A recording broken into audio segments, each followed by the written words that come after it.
past few months, there's been a shift in YouTube's video guidelines, and its effects are harming creators' careers, but have been also haphazardly applied and are just generally unclear. Hi, my name is Ben, aka Heffelmeyer, and if you aren't familiar with the ongoing issues that YouTube has when it comes to flagging, restriction, demonetization, manual reviews, and basically any sort of customer support, then I encourage you to go watch Corey X Kenshin's video, Racism and Favoritism. That video and any other video / document that I'm talking about today are going to be linked down in the description below, but I think that video is just kind of like, it's a great general summary of how YouTube has been interacting with its creators, a perfect little appetizer bite, if you will. Now, starting in January of 2023, YouTube updated its policy guidelines, and I'm not going to read them verbatim, but a large chunk of them is that they're tightening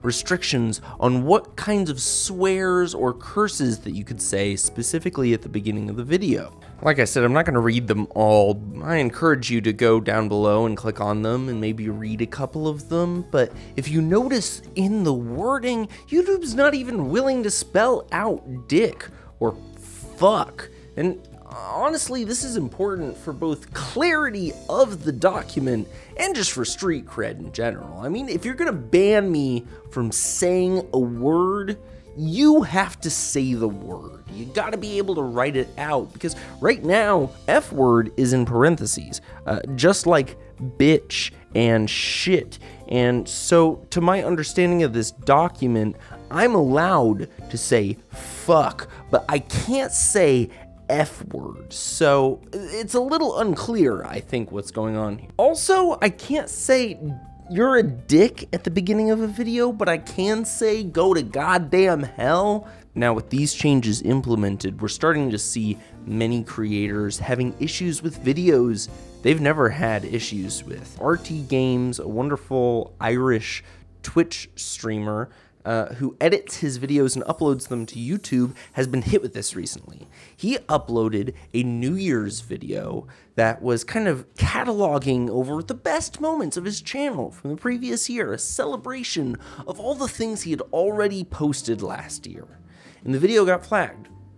A clip from one of his previous videos that hadn't gotten flagged. And then he reached out to YouTube and they said, no, they did it correctly. And then he got a manual review and they're like, no, we didn't do it incorrectly. And then they reached back out to him and they were like, no, sorry, we actually did do it correctly. And all of those videos are getting flagged too. And he was like, well, can I clip it out? And they were like, no. And I highly encourage you to go watch his video where he summarizes the whole thing from his own perspective. You can also read all of his tweets if you want to. Now, while RT gets a manual review, some people don't even get that. Omni, one of his videos recently got flagged for swearing.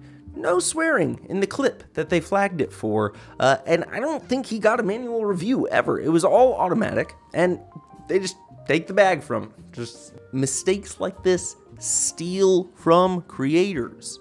But more importantly, YouTube, you're stealing from you. Come on, YouTube. Advertisers' money is your money too. And when you go in and demonetize an entire creator's catalog, that's money that you're missing out on too. The biggest issues that I see that are losing you, YouTube, money are simply clarity, consistency, and communication. The current guidelines lack clarity and don't allow for a gradient of content like you want us to upload, and it already gets uploaded anyway. People aren't just uploading for children or for 18-year-olds, which is the only thing that people can mark right now. This is already done in TV and movies. You know, they have their own guideline rating systems that all work within a gradient. And I know there's their own issues that happen with that, but the gradient allows for more consistency, for the audience to be more informed of what they're about to see, and then for advertisers to better direct their money. There are many TV shows and movies that have far more graphic content than what's been allowed on YouTube, but because of the rating systems, again, advertisers know which places that they can put their bets on, where their people are going to be so that they can advertise to them. Now, consistency and communication are both tied together. They both have to deal with the automated responses that creators get. When a flag is put on a creator's video, almost always it's because of an automatic detection. Very rarely is it because of somebody manually putting it on. So when you go to challenge that, oftentimes, almost every single time, automatically reviewed within a couple of seconds, because robots do be working fast, but they aren't always accurate, nor are they evenly distributed or fair in their judgments. So then a creator has to make a plea to YouTube, and where do they go to make the plea? They go to Twitter, because YouTube does not have an official communication device of its own. If someone from YouTube does hear you on Twitter, then they will send somebody to manually review your video, potentially. And if it's manually reviewed, YouTube treats this as your final strike. This is your last chance for them to deem it worthy or not, regardless of the accuracy of the automated detection. You get a sloppy auto review that flags something incorrectly, and you get a manual review that goes poorly. Too bad. That was your last chance. So with all of these things in mind and the new changes, I think there are 3 things that you and I can ask of YouTube that are very simple and I think would benefit everybody. Number 1, roll back the updated guidelines for favor of clearer ones that also allow you to have a content grading scale. Number 2, auto detection needs to be tuned for accuracy and consistency. And if a video is flagged, the automated detection needs to tell you exactly where in the video the offense took place. Number 3, establish a communication channel that takes place on YouTube for creators. And then when a manual review takes place, allow there to be an open dialogue between the reviewer and the creator. This will help establish trust. Improving these 3 things will not only improve the creator and user experience, as well as trust between the creator and YouTube, but it will make it easier for advertisers to know where to spend their money. Where do you think that is? On you, YouTube. You deserve that advertiser money. You do. So make the guidelines clear, please. Like, just really, I read rules. I'm a tabletop person. I'm about to go on my tabletop rant, okay, YouTube? This is how I'm gonna end out this video. There are alignment charts.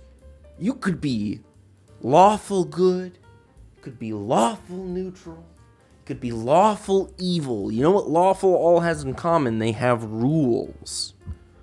Lawful evil will use the rules to misguide you and pin you into situations that you didn't realize you were getting into. Lawful good will use rules and systems and structures to help guide you to a better way. Think about how you're using your rules, YouTube. Seriously, I know that you already do. I know there's people out there who think about them, but when you release something that is not clearly worded, it's misguiding, and it can cost people a lot. There's people who make their money off of this. I don't got a stake in this race, but I care, and I want it to be better. Please, I implore you to make these changes. Sincerely, Heffelmeyer.